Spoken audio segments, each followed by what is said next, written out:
शुरुआत युवराज को इंसाफ दिलाने के लिए उठ रही आवाज के साथ उत्तर प्रदेश के नोएडा में जंग लग चुके सिस्टम को आखिरकार होश आ चुका है। वो भी तब जब सीएम योगी आदित्यनाथ ने एक्शन का ऑर्डर दिया।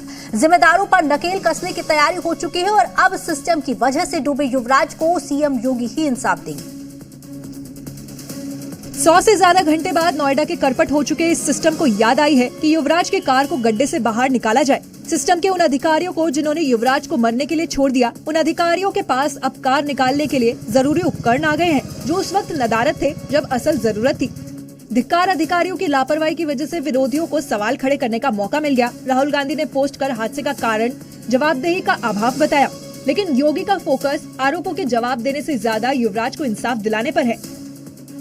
तभी तो मामले में कल एसआईटी का गठन हुआ और आज टीम नोएडा अथॉरिटी के ऑफिस जांच करने के लिए पहुंच गई, क्योंकि योगी का ऑर्डर है 5 दिन में रिपोर्ट सबमिट करना है और जब रिपोर्ट आएगी तो फिर जिम्मेदारों पर एक्शन वाली फाइल पर योगी साइन करने में हिचकिचाएंगे नहीं, क्योंकि युवराज के परिवार को भी सिर्फ योगी पर भरोसा है।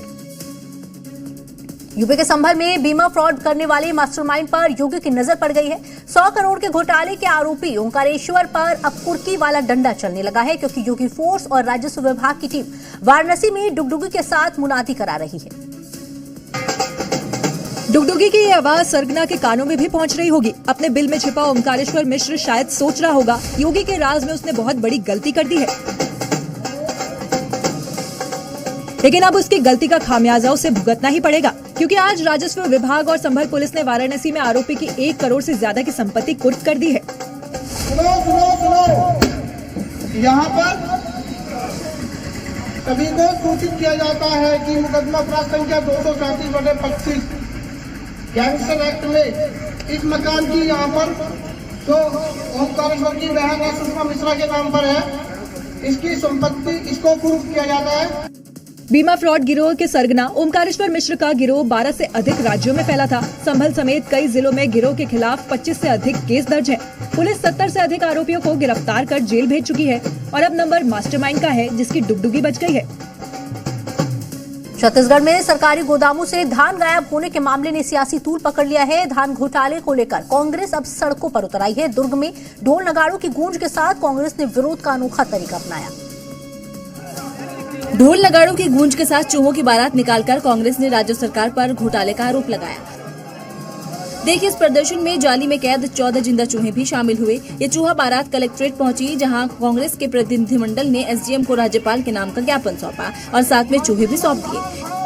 इसके साथ ही कांग्रेस ने साफ चेतावनी दी है कि अगर सरकार धान घोटाले को दबाने की कोशिश करेगी तो आंदोलन को और तेज किया जाएगा। बता दें कि हाल ही में छत्तीसगढ़ के सरकारी गोदामों से करोड़ों रुपए का धान गायब होने पर अधिकारियों ने दावा किया था कि धान चूहे खा गए और अब इसी दावे के खिलाफ कांग्रेस ने सियासी मोर्चा खोल दिया है।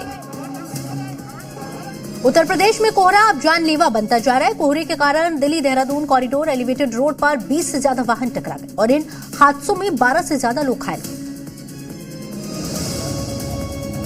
1, 2, 3, 4, 5, 6, 7 बस गिनते जाइए और पूरी एलिवेटेड रोड पर ऐसी ही तस्वीरें दिखाई देंगी। सुरक्षित गाड़ियों से ज्यादा क्षतिग्रस्त गाड़ियां दिखाई देंगी और ये सब हुआ कोहरे की वजह से। एक तरफ ठंड की वजह से लोग परेशान हैं, दूसरी तरफ कोहरा मुसीबत बना हुआ है। कोहरे के कारण हुए हादसे में कई कारें बुरी तरह से क्षतिग्रस्त हो गई हैं। कुछ वाहनों की खिड़कियां टूट चुकी हैं, डंपर कार से अलग हो चुके हैं, जबकि कई गाड़ियां सड़क पर पड़ी हुई दिखाई दी। अगर सिर्फ उत्तर प्रदेश की बात करें तो गाजियाबाद, मुरादाबाद, बाराबंकी, बरेली, श्रावस्ती, महाराजगंज, अमरोहा, बागपत, हाथरस, बरेली यानी कि 20 से ज्यादा हादसों में यहाँ 50 से ज्यादा लोग घायल हुए हैं। यूपी के प्रयागराज प्रशासन और अवि मुक्तेश्वरानंद के बीच जारी टकराव एक कदम और आगे बढ़ गया। माघ मेले में उनके साथ हुई बदसलूकी और शिष्यों के साथ हुई धक्का-मुक्की से नाराज अवि मुक्तेश्वरानंद जहां धरने पर बैठ गए, वहीं प्रशासन ने नोटिस जारी कर उनके शंकराचार्य होने का सबूत मांगकर मामले को और गरमा दिया है। जिसके बाद मेला संगम नगरी का क्षेत्र में अजीब सा तनाव पसर गया है। प्रशासन ने नोटिस भेजकर जवाब मांगकर अपने इरादे जाहिर कर दिए। मेला प्रशासन ने सुप्रीम कोर्ट का हवाला देते हुए पूछा, फैसला आया नहीं, पदाभिषेक हुआ नहीं, शिविर पर ज्योतिष पीठ के शंकराचार्य कैसे लिखा आपने? जिस पर अवि मुक्तेश्वरानंद ने कहा, ज्योतिष पीठ के शंकराचार्य निर्विवाद रूप से है और प्रशासन को चुनौती दे डाली। ये प्रशासन तय करेगा कि हम शंकराचार्य हैं कि नहीं है। उत्तर प्रदेश का मुख्यमंत्री तय करेगा कि भारत का राष्ट्रपति तय करेगा। भारत के राष्ट्रपति को भी अधिकार नहीं है कि वो तय करे कि कौन शंकराचार्य है। साथ ही दावा किया है कि 3 में से 2 पीठ उनके साथ हैं। यूपी में 27 के चुनावी बिसात पर अब नए सिरे से सियासी पटकथा लिखी जा रही है। अभी मुक्तेश्वरानंद को संगम नोस पर जाने से रोकने को लेकर शुरू हुए विवाद अब सियासी हो चुका है। समाजवादी पार्टी के राष्ट्रीय अध्यक्ष अखिलेश यादव ने इसे मुद्दा बनाकर योगी सरकार पर हमला बोला है। तो वहीं अभी मुक्तेश्वरानंद ने कहा कि वो अभिमन्यु की तरह अकेले लड़ रहे हैं।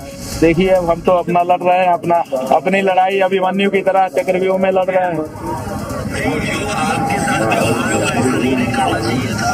इसी बीच काशी में मंदिरों को लेकर हाँ, सही है।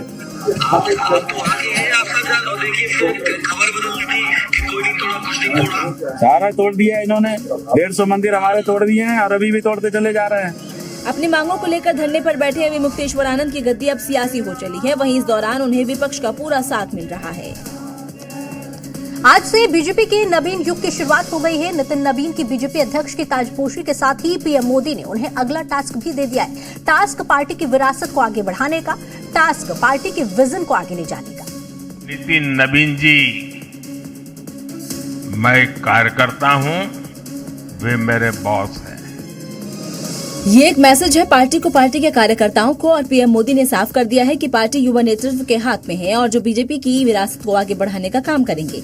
और इसी के साथ ही उन्होंने कहीं न कहीं केरल में कमल खिलाने का जिम्मा भी दे दिया है। आने वाले विधानसभा चुनावों में भी लोग केरला में बीजेपी को अवसर जरूर देंगे। यानी बीजेपी जो जीत के रथ पर सवार है, उस रथ को आगे ले जाने का जिम्मा अब नितिन नवीन पर भी है। साथ ही नितिन नवीन को मिलेनियल बताकर ये बता दिया गया कि पार्टी की सोच युवा है और युवा ही देश और पार्टी के विकास में सबसे अहम कड़ी है। नितिन नवीन की बीजेपी के राष्ट्रीय अध्यक्ष के तौर पर ताजपोशी हो गई है। पीएम मोदी से लेकर सभी बीजेपी शासित राज्यों के मुख्यमंत्रियों की मौजूदगी ने नितिन का इस पद को संभालने का आत्मविश्वास बढ़ा दिया है। पर सबसे ज्यादा नजर थी सीएम योगी और नितिन नवीन की मुलाकात की, क्योंकि दोनों के बीच की बॉन्डिंग दोनों के लिए ही बेहद जरूरी है। क्योंकि 2027 में सिर्फ योगी ही नहीं, नितिन नवीन की भी अग्नि परीक्षा है। क्योंकि 2026 में जिन 5 राज्यों में चुनाव होने हैं, उसमें असम को छोड़ के बीजेपी बाकी के राज्यों में अभी संघर्ष पथ पर ही है। दूसरी ओर यूपी में विधानसभा चुनाव से पहले प्रदेश भाजपा की नई टीम का गठन होना है। पंचायत चुनाव से लेकर राज्यसभा चुनाव और विधान परिषद के चुनाव भी हैं। शायद इन्हीं सवालों को जहन में लिए दोनों मिले। बॉन्डिंग भी शानदार नजर आई। दोनों डिप्टी सीएम भी उत्साहित दिखे। माननीय प्रधानमंत्री के नेतृत्व में खिलाएंगे और पूरे भारत को भाजपा में बनाएंगे। आज देश का हर युवा, हर नौजवान समझ रहा है नितिन नवीन जी के रूप में उसका चेहरा है। देखते हैं यूपी बीजेपी और योगी सरकार नितिन के साथ मिलकर कैसा प्रदर्शन करती है। यूपी में 27 के चुनाव के लिए समाजवादी पार्टी ने कमर कस ली है। आज लखनऊ में अखिलेश यादव के नेतृत्व में एसपी के सभी सांसद और विधायकों की बैठक बुलाई गई थी, जहां नेताओं के साथ अखिलेश यादव ने चुनावी रणनीति पर चर्चा की।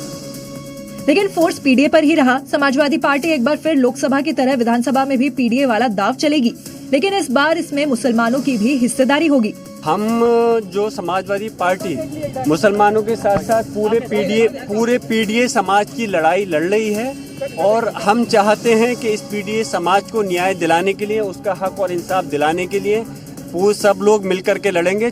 साथ ही पीडीए के जरिए 27 में अखिलेश यादव को मुख्यमंत्री बनाने का ख्वाब भी दिखाया गया है। पीडीए को मजबूत करना है और 27 में पीडीए की सरकार माननीय अखिलेश यादव जी के नेतृत्व में बनाना है। इतना ही नहीं बल्कि सांसदों और विधायकों को उनके इलाके में सक्रिय रहने और स्थानीय मुद्दों पर सरकार को घेरने की रणनीति बनाई गई है। यूपी के रायबरेली में एक अनोखा नजारा दिखा जब राहुल गांधी के दौरे के दौरान वहां एक पोस्टर लगाया गया, जिसमें अखिलेश और राहुल गांधी को कप्तान के तौर पर दिखाया गया। लेकिन हैरानी की बात यह थी कि इस पोस्टर को बाद में हटा दिया गया, जिस पर अब कई सवाल खड़े हो रहे हैं। दरअसल इस पोस्टर पर राहुल और अखिलेश को इंडियन क्रिकेट टीम की जर्सी में दिखाया है। साथ ही लिखा गया है 2027 और 2029 के इंडिया के कप्तान। वहीं नीचे में पीडीए रक्षक भी लिखा हुआ है और लगाने वाले समाजवादी पार्टी के नेता है। लेकिन चौंकाने वाली बात ये है कि इस पोस्टर को बाद में हटा लिया गया। वो पोस्टर इस जगह पर लगाया गया था, शायद वो लगा करके और तुरंत फोटो खिंचवा करके और वीडियो बना करके हटाया गया होगा। ये दो तस्वीर देखिए। पहली तस्वीर ठीक इसी जगह पोस्टर लगा था और दूसरी तस्वीर में जब पोस्टर को हटा लिया गया। इन पोस्टर पर दिख रहे खिलाड़ी पवेलियन की तरफ जाते हुए दिख रहे हैं। सियासत में पोस्टर के बड़े मायने होते हैं। पवेलियन या तो खिलाड़ी आउट होकर जाता है या जीतकर। लेकिन 27 के सियासी पिच पर बैटिंग से पहले ही इन पोस्टरों का उतर जाना विपक्षी गठबंधन के बीच असंतोष का बड़ा कारण दिखाता है। महाराष्ट्र के लोकल इलेक्शन में महायुति को जबरदस्त कामयाबी मिली है। बीएमसी में जीत का आंकड़ा इन्हीं के पक्ष में है। महायुति के नेता इस जीत के लिए जनता को धन्यवाद दे रहे हैं। पीएम मोदी के नेतृत्व को क्रेडिट दे रहे हैं, लेकिन मेयर नहीं बना पाए। आखिर ये कैसी एकजुटता है?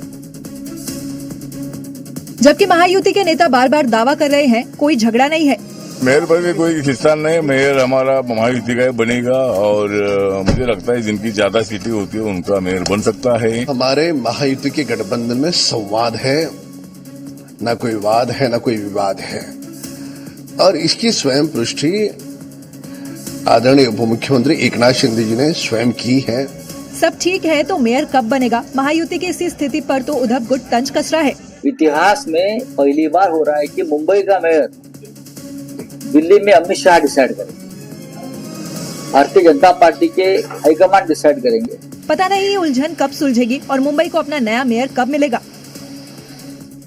इस वक्त महाराष्ट्र की राजनीति में दो चेहरे, पूर्व सीएम एकनाथ शिंदे और एआईएमआईएम चीफ ओवैसी चर्चा के केंद्र में है। ओवैसी ने बिहार के बाद कांग्रेस समेत पूरे विपक्ष को तगड़ा झटका दिया, तो शिंदे ने बीजेपी के पहले मेयर बनने की राह में रोड़ा अटका दिया है।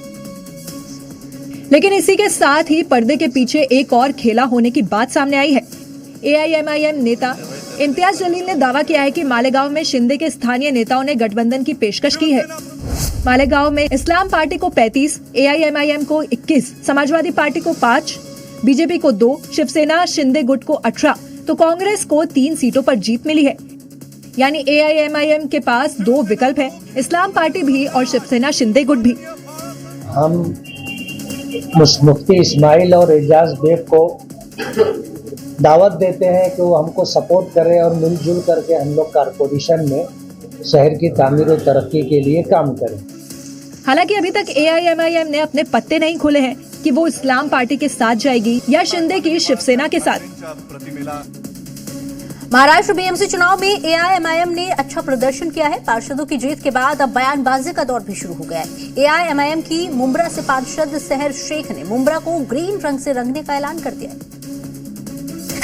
ओवैसी भाईजान जो बीएमसी चुनाव से पहले ही मुस्लिम वोटों वाली राजनीति कर रहे थे, मुसलमानों को दबा कुचला वंचित बताने की कोशिश कर रहे थे, उनके पार्षद ने जीत के बाद मुंब्रा को हरे रंग से रंग देने की अपील की है।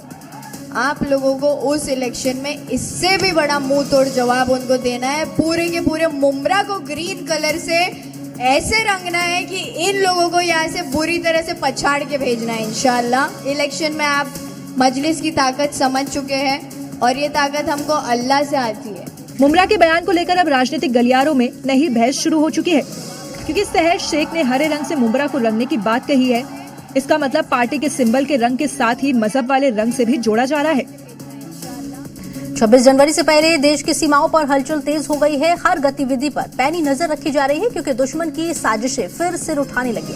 पाकिस्तान की तरफ से लगातार नापाक इरादों की इनपुट मिल रही है और इसी वजह से पठानकोट में सुरक्षा एजेंसियां हाई अलर्ट पर हैं।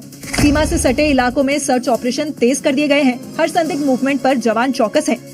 बड़े पैमाने पर जो एक बड़ा ऑपरेशन जो है वो यहाँ पर चलाया जा रहा है। आप यहाँ तस्वीरों में देख सकते हैं किस तरह से पठानकोट पुलिस और साथ ही साथ जो बीएसएफ के जवान हैं वो स्पेशल कमांडोज के साथ लगातार यहाँ पर पूरी तरह से सर्च ऑपरेशन जो है वो यहाँ पर चला रहे हैं। उधर श्रीनगर के नौगांव में रेलवे ट्रैक पर Jammu Kashmir police, railway police, RPF और सीआरपीएफ ने घायल आतंकी को घेर लिया। उसकी तलाशी ली गई और घायल आतंकी को स्ट्रेचर पर ले जाया गया।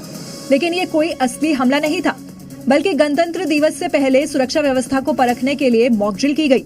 यानी 26 जनवरी से पहले मुनीर की हर साजिश नाकाम करने के लिए देश की सुरक्षा अभेद्य है। हर मंगलवार को मध्य प्रदेश के धार में भोजशाला मंदिर बन जाता है, तो शुक्रवार को कमाल मौला मस्जिद। लेकिन इस बार बसंत पंचमी शुक्रवार को पड़ रही है, तो हिंदुओं ने पूरे दिन पूजा करने की मांग कर डाली, जिसने एएसआई और प्रशासन के सामने बड़ी चुनौती खड़ी कर दी। सरस्वती पूजा से ठीक पहले पड़ने वाले मंगलवार को इसी मांग के साथ भक्त जमा होने लगे। हर सप्ताह की तरह कड़ी सुरक्षा में बैठकर हिंदू पक्ष ने पूजा अर्चना की, आरती की, भजन गाए। लेकिन पूजा के बाद जैसी उम्मीद थी, प्रदर्शन शुरू हो गया। महिला प्रदर्शनकारियों ने अखंड पूजन की मांग शुरू कर दी। 23 तारीख को बसंत पंचमी के दिन अखंड पूजा, अखंड हवन। अर्थ क्या है अखंड का? अखंड मतलब बीच में से नहीं तोड़ी जाएगी, घंटे के लिए भी नहीं रखी रह जाए। हिंदू पक्ष ने पूजा के लिए सुप्रीम कोर्ट में भी अर्जी लगाई है। अब निगाहें सुप्रीम कोर्ट के फैसले पर टिकी है।